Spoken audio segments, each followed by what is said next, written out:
This week's episode is sponsored by Anchor. If you haven't heard about Anchor, it's the easiest way to make a podcast. Let me explain. First of all, it's free, which is a big plus. Second, there's creation tools that allow you to record and edit your podcast right from your phone or computer.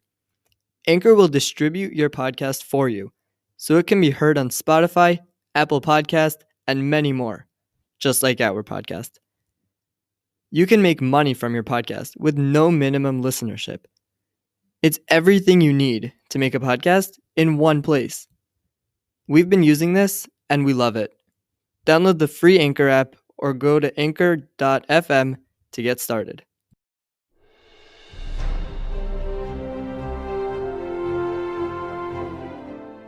Welcome back, everybody, to another episode of Within Zionism here with Ozzy Fine and Moshe Schwartzberg. Today we have a special guest, Romy Ronen.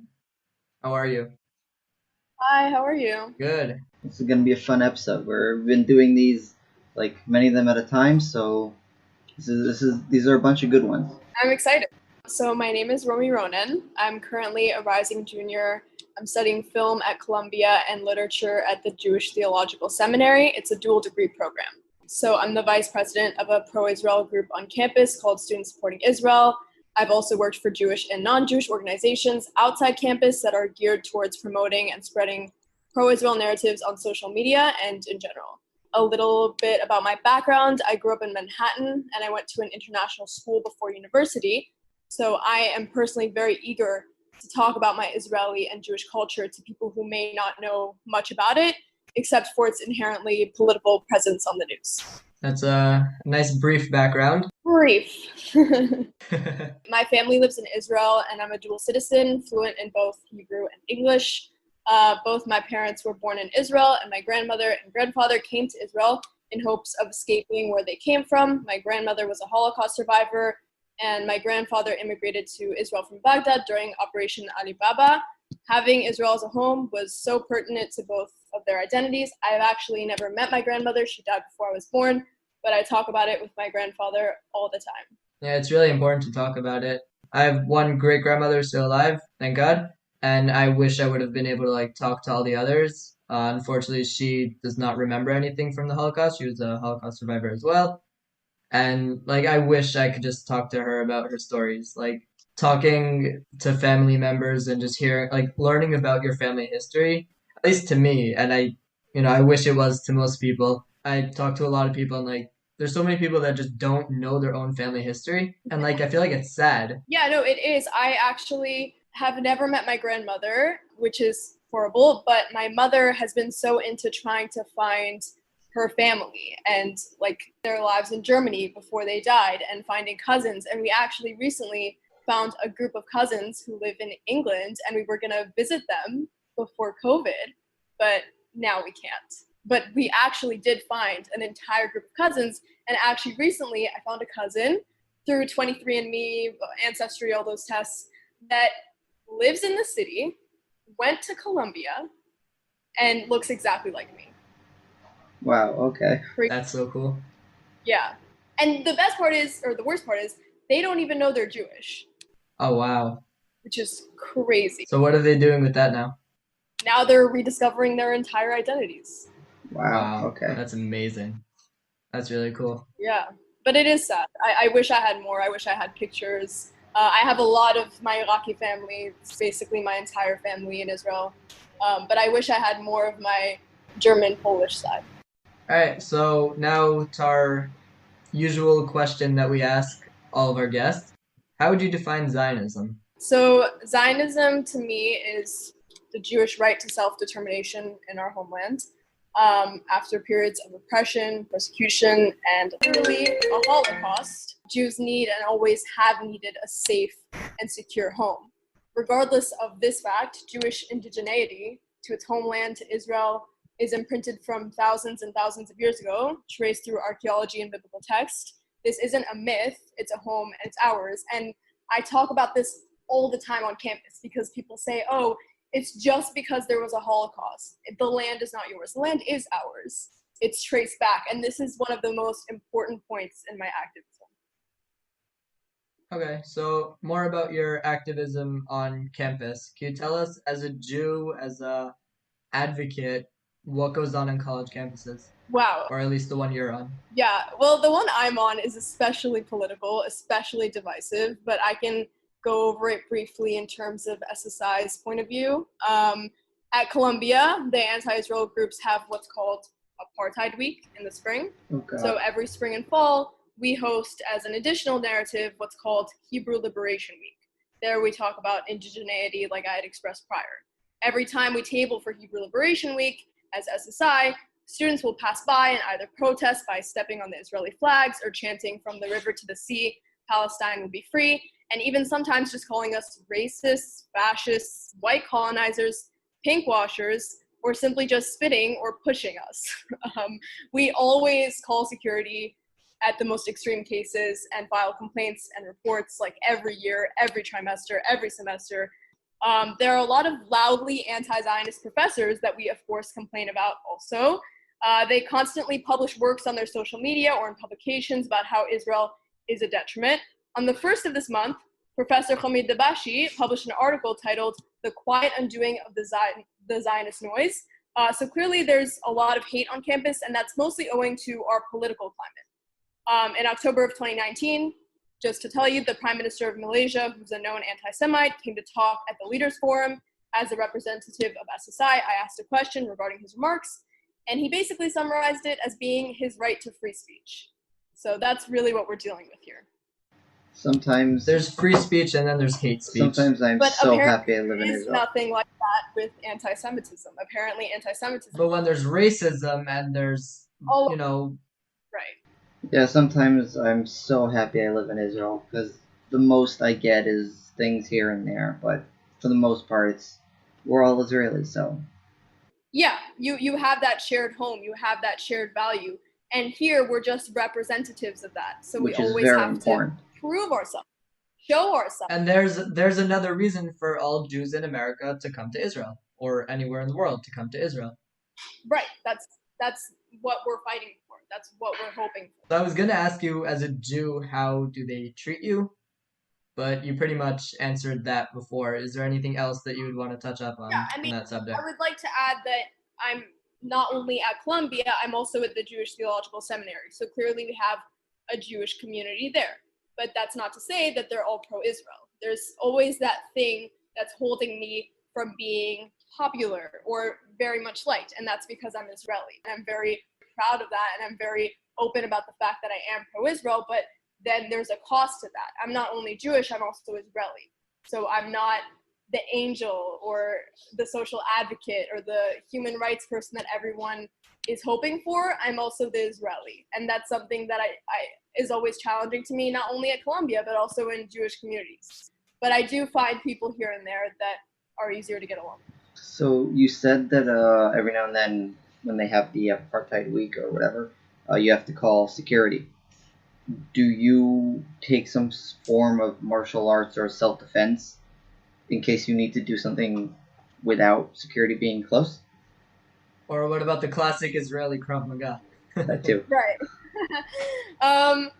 So I haven't actually been spit at or pushed. The president of SSI has, and she's complained about that. And I'm sure that she's strong enough to defend herself. Trust me, if you've seen her, she's very strong, very adamant, very proud. Look, I think that at the end of the day, it's never going to go over the limit.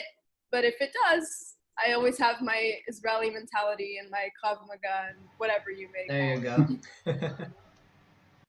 Do you have any friends or anybody you know on campus who's Jewish and is not proud like yourself?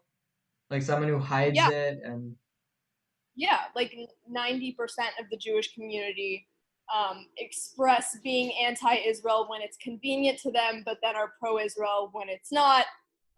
It very much depends on the popular opinion and what is going to make them liked in their sorority or fraternity. So I would say that a lot of the Jews are either anti-Israel or they're pro-Israel and they're hiding it.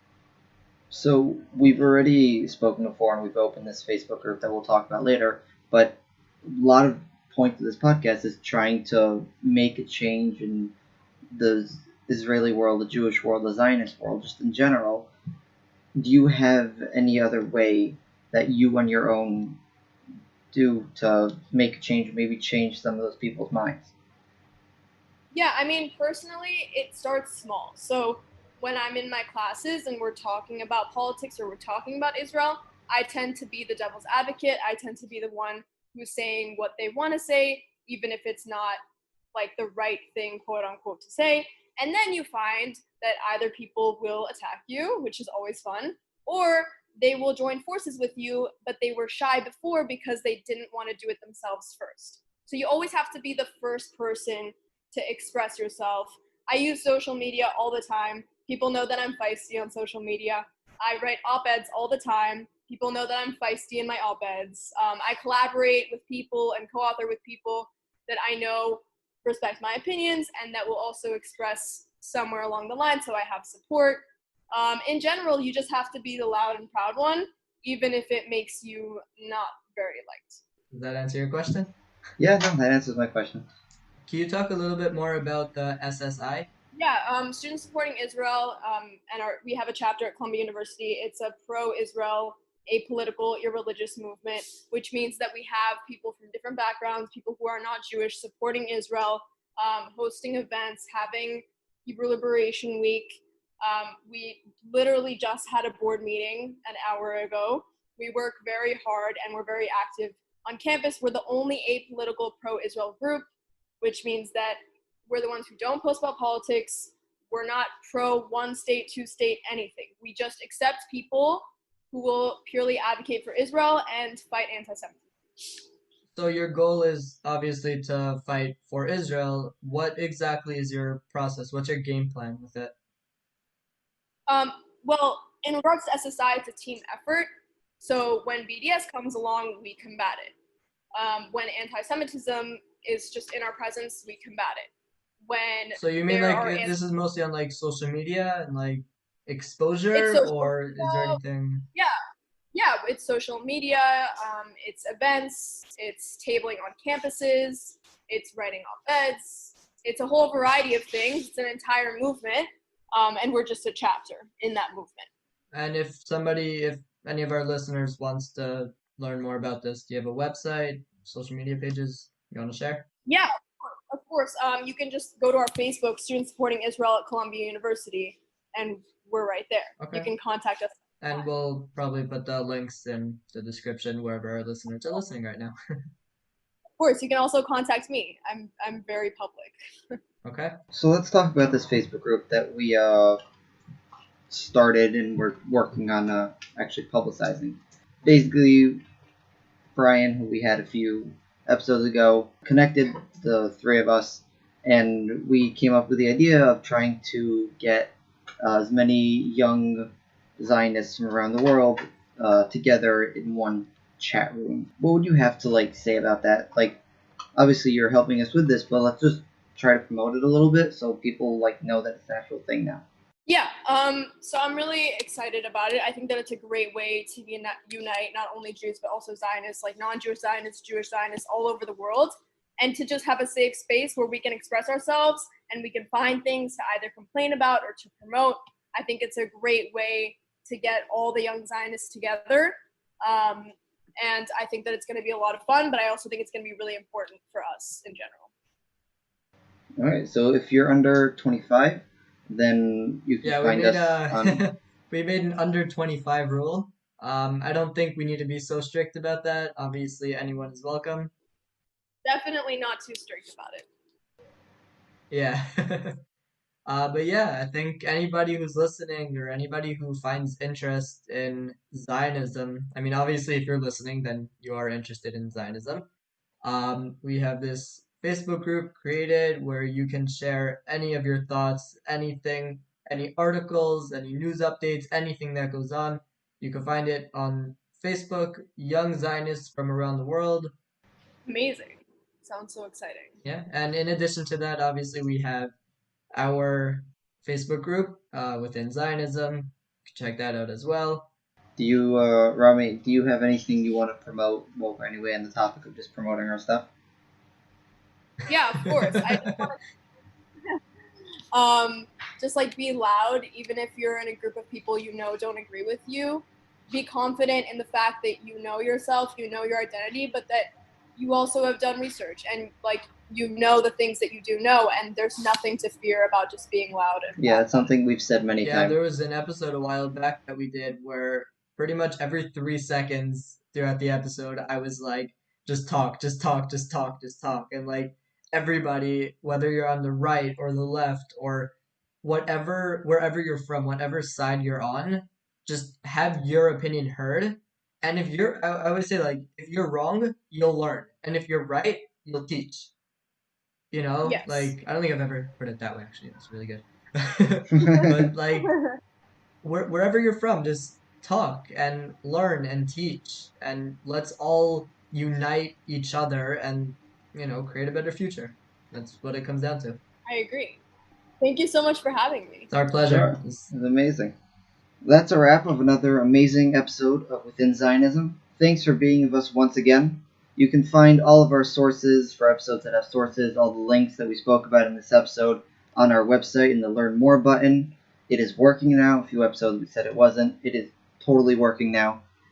You can find us wherever you listen to podcasts, so Spotify, our website, Google Podcasts, and so on. Our website with our new domain is wzionism.com. We are constantly working on it and fixing it, so go check that out. You can listen there. Also, we're starting slowly to put more time and effort into our YouTube channel. If you don't want to just have audio and also video, so you can check out YouTube. Follow us on social media, Facebook, Instagram, Twitter. Just like we said, we have the Facebook group. We have this new Facebook group, the Young Zionists Around the World. Go check that out. And it was amazing having you, Ravi. It was awesome being with you, Ozzy, again. We'll see you guys next week. And stay safe and have a great day.